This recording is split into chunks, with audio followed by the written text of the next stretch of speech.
Humans were born to climb to the top of the highest mountains, to look out along the horizon as far as the eye can see. Rock climbing is the ascent of a mountain, rock or wall, and the primary goal is to get to the top of your climb of choice, although you can modify how you climb to add a bit of a challenge. Usually one person climbs and another belays them, controlling the rope to keep them from falling. There are many types of climbing, the main ones being trad climbing, top roping, free soloing, lead climbing, and bouldering. Climbers mostly use safety gear such as ropes and carabiners to stop them from falling, although very skilled climbers sometimes prefer to discard it and free solo. Rock climbing culture is very unique because the community varies depending on where you are in the world. It's hard to pinpoint the values and ideas of this culture because they are always changing, but some things never change. Climbers value adventure, hard work, dedication, teamwork, quality, and the reliability that comes with solid rock. About 330 kilometres out from Melbourne is Mount Arapiles. 140 metres tall, this impressive rock face looms over a small town called Natimak, and due to the superb climbing Arapiles offers, the population's almost all climbers. At Arapiles, you can almost always find someone to climb with, whether it be a group or just someone who needs a partner. There's a communal sense that you can just pick up and climb, no matter where you came from. Maybe it's that everyone shares the same passion, but the sense of community in that little town is like nothing I've ever seen. There are many variations on traditional climbing, the most popular being bouldering. Bouldering is sometimes referred to as small-scale rock climbing, as the climbs are usually much shorter, but bouldering, along with free soloing, is the most dangerous climbing type there is. With no gear to save you if you fall, your life is in your hands, literally, and one mistake can mean the end of everything, or at least a lot of pain. On the less perilous side, bouldering can be good for practicing, warming up, or just having a bit of fun. Because you don't need any gear, you can just put on your shoes and go, as I like to do regularly. Rock climbing can be seen as dangerous or a grand adventure. Depends on how you look at it.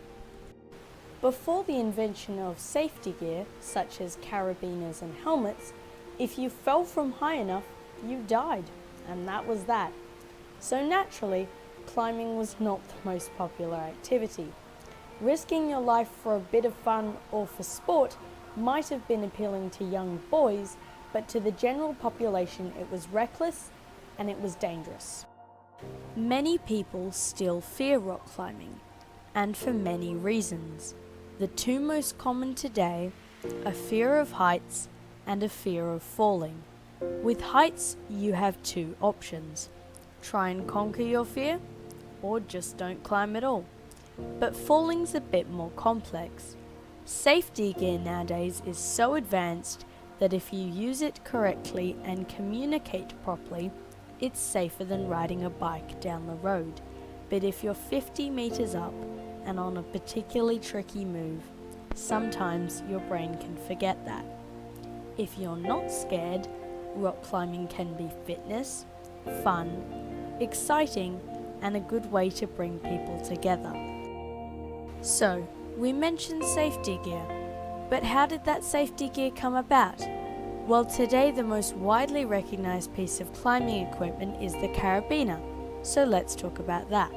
Carabiners themselves have been around for about 150 years, with some designs dating back to 1868.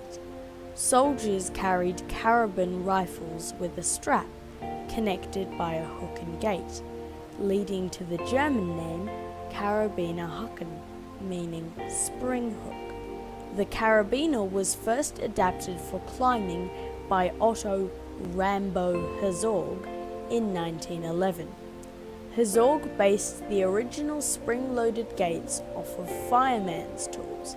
They were designed for mountaineers so they could easily open and close them with one hand, but the gates in the early prototypes were unreliable. Nowadays, the carabiner is lighter, more durable, safer, and the gate works without a hitch. But most of this was achieved by switching from steel to aluminium. Aluminium is a silvery white metal, the most widespread metal on Earth, making up more than 8% of the Earth's core mass. But because aluminium binds easily with other elements, pure aluminium doesn't occur in nature, so it wasn't produced until 1842. In the 1950s, the first aluminium carabiner was produced by French alpinist Pierre Alain, who also changed the shape slightly, allowing the carabiner to be opened when underweight. This was revolutionary for climbing, increasing safety significantly. The carabiner is used in almost all types of climbing. In lead climbing, you secure them to the rock using small devices called nuts or cams. Then you clip them to the rope. That way, if you fall, the belayer will be able to hold your weight with the help of a belay device.